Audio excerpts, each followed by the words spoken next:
第二條問題，我問塔羅牌，金秀賢未來3個月會點？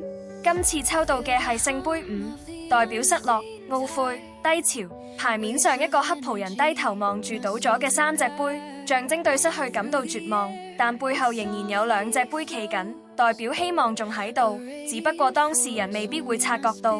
未來3個月，金秀賢可能會經歷人生中最黑暗嘅時期，網絡輿論、媒體壓力、網民聲討，甚至品牌代言減少，事業進入停滯期，呢啲都會令佢迷失、無助，甚至開始後悔過去嘅決定。佢可能會選擇低調避風頭，減少公開露面，甚至暫停新作品。但問題係，娛樂圈競爭極大，當你唔出現，人哋就會慢慢遺忘你。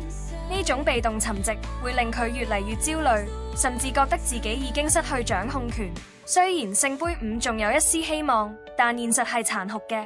韓國娛樂圈一向愛得快，忙得更快，觀眾對演員嘅喜好可以瞬間轉變。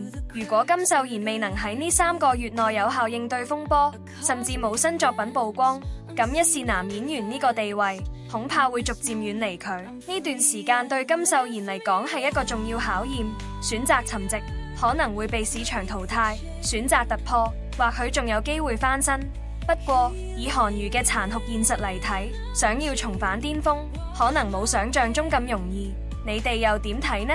歡迎留言講下你對金秀賢未來發展嘅睇法。Dick Moon, awaken your inner light.